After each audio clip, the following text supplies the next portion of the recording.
जी हाँ दोस्तों, राधे राधे, आदाब, नमस्कार, सत श्री अकाल। आप सब लोग कैसे हो? आई होप आप सब लोग बहुत ही अच्छे से होंगे, राजी खुशी से होंगे। दोस्तों, आप सब लोगों का मेरे यूट्यूब चैनल पर बहुत ज़्यादा हार्दिक अभिनंदन है। एक बार मैं आप लोगों से बता देती हूँ कि कल मैंने आपको कहानी सुनाई थी उत्तर प्रदेश के सीतापुर के पाहलापुर जगह की, जहाँ पे 10 और 11 मई को जो है वो 11 मई 2024 को 6 लोगों के मर्डर कर दिया। और 6 लोगों के मर्डर की गुत्थी जो है वो सुलझी ही नहीं थी कि 6 लोगों के कत्ल जो है वो किए तो किसने किए। आखिर में जो है वो जब पोस्टमार्टम की रिपोर्ट आती है तो पुलिस जो है वो सन्न रह जाती है। बता दें कि उत्तर प्रदेश के सीतापुर के पाहलापुर जगह में जो है वो एक ही घर में 6 लोगों के मर्डर हो गए, जिसमें 3 बच्चे थे। 3 बच्चों में 12 साल की अर्णा, 8 साल का आद्विक और 7 साल की अरवी थी। और माँ सवित्री देवी, जिनकी उम्र जो है वो 65 साल थी। और उनके बच्चों के पिता अनुराग, और जिनकी उम्र जो थी 45 साल थी। और उनकी पत्नी प्रियंका, जिनकी उम्र जो थी 40 साल थी। अनुराग जो था घर के नीचे ग्राउंड फ्लोर पर सोया हुआ था। उनकी पत्नी प्रियंका जो थी वो छत के ऊपर बाहर सोई हुई थी। और बच्चे जो थे वो कमरे में थे, माँ भी अपने कमरे में सोई हुई थी। अब क्या होता है कि जो उनका भाई होता है अजीत, अजीत जो था वो अनुराग का छोटा भाई था। अनुराग जो है वो खेती बाड़ी का काम करता था। मैंने कल की कहानी में आपको सुनाया हुआ है। कल की कहानी का ये पार्ट 2 है दोस्तों। उनके पास जो थी 100 बीघा जमीन थी, जिसपे 50 बीघा जमीन जो थी उन दोनों, क्योंकि प्रॉपर्टी का आधा आधा हिस्सा होना था, और 50 बीघा जमीन पर ही इन दोनों की नज़र थी, दोनों भाइयों की। और जो 50 बीघा जमीन थी उसको उसके लिए किसी का कोई इंटरेस्ट नहीं था।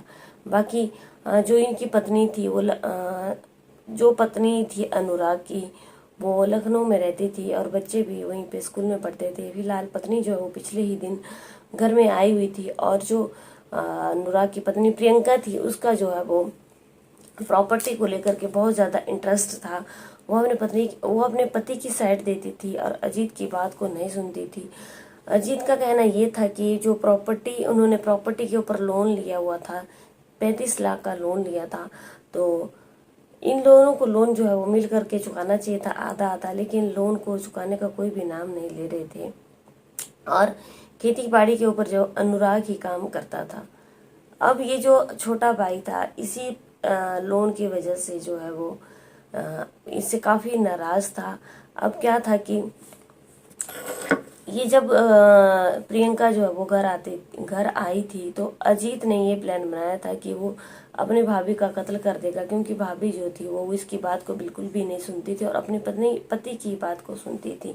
अब अजीत ने ये प्लान बनाया कि इनको खाने में जो है वो कुछ नींद की गोलियां खिला देंगे, जिसके बाद जो है वो अपने भाभी का मर्डर कर देगा। लेकिन इसका भाई जो है वो अनुराग और अजीत की भाभी प्रियंका खाना खाने के बाद जो है वो बाहर निकल गए।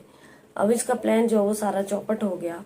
अब क्या था कि रात थी और अजीत ने क्या किया कि अपनी भाभी को जो है वो गोली मार दी। अपनी भाभी को गोली मारने के बाद जो है वो वहाँ पे तड़प तड़प करके मर गई। अब भाभी को जब गोली मारी तो उसकी माँ सावित्री देवी ने उसको देख लिया।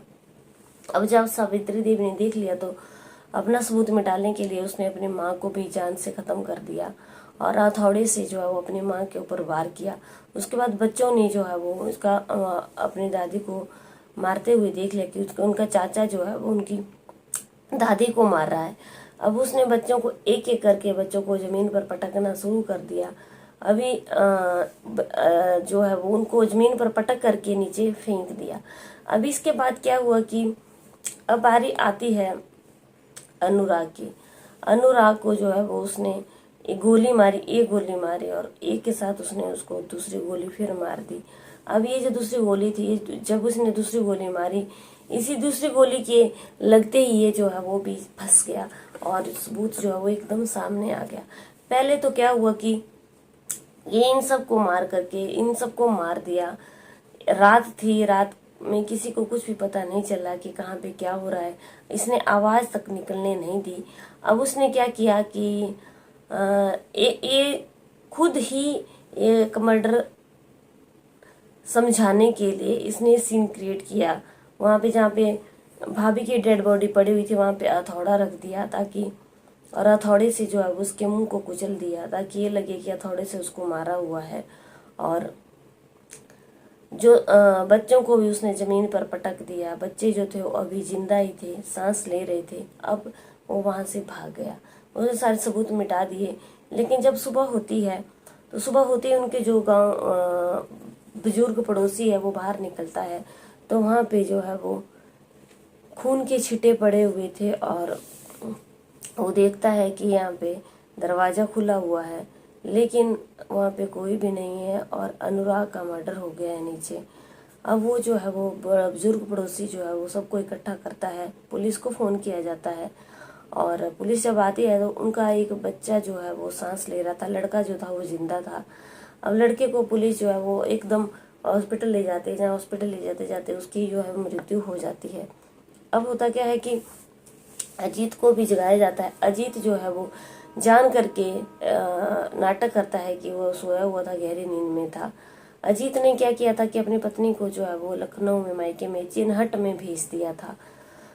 अब होता क्या है कि पुलिस जो है वो इनकी डेड बॉडी को ले लेती है, पोस्टमार्टम के लिए भेज देती है। सब लोग दंग रह गए थे कि एक ही घर में जो 6 लाशें हैं। बच्चों पर भी कातिल ने जो है वो रहम नहीं दिखाया। लेकिन सबसे बड़ा सुराग ये था कि पुलिस को, सब लोगों ने पहले तो ये समझा कि जो उनका भाई था अनुराग, वो जो था वो शराब का आदी था, तो हो सकता है कि उसने ही जो है वो अपने परिवार के लोगों का कत्ल कर दिया है और उसके बाद जो है खुद को गोली मार दी है। लेकिन जब वो उस पोस्टमार्टम में जब वो रिपोर्ट आई तो एकदम गुत्थी जो है वो दूसरी साइड उल्टी हो गई। पोस्टमार्टम की रिपोर्ट में आया कि उसको एक नहीं 2 गोलियां लगी थी। तो सारी गुत्थी जो है वो एकदम पलट गई। तो पता चला कि इनका जो है वो मर्डर किया हुआ है। एक ही घर में जो है वो 6 मर्डर हुए हैं। अब पुलिस ने जो है वो पूछताछ करना शुरू की तो अजीत की बात के ऊपर जो पुलिस को शक हुआ, लेकिन अजीत बाद में मुकर गया। बहुत सारे लोगों से जो है वो बयान लिए गए। बाद में जो इनका साला था, अनुराग का साला अंकित ने बताया कि उनके अपने भाई के साथ जो प्रॉपर्टी का विवाद होता रहता, आए दिन उनके लड़ाई झगड़े होते रहते थे, लोन को लेकर के विवाद होता रहता था। तो फिर पुलिस ने फिर से अजीत से पूछताछ की तो अजीत ने जो है वो बाद में अपना सच कबूल कर लिया कि उसने ही परिवार के 6 लोगों की हत्या की हुई है। क्योंकि परिवार में जो है वो प्रॉपर्टी का लेन देन था और 50 बीघा जमीन जो थी उसका कोई इंटरेस्ट नहीं रखते थे, और जो 50 बीघा जमीन थी उसी में सबका इंटरेस्ट था। बाकी जो सरकार से लोन लिया हुआ था जमीन के ऊपर उसको कोई भी वापस नहीं कर रहा था, और आए दिन इन लोगों की लड़ाई झगड़ा होते थे। तो उसने जो है वो अपनी भाभी को मारने का प्लान बनाया हुआ था, लेकिन भाभी को मारने के चक्कर में कि परिवार के 6 लोगों को उसको मारना पड़ा। फिलहाल अब पुलिस जो है वो उसको अरेस्ट कर लिया है अजीत को और जेल में डाल दिया है।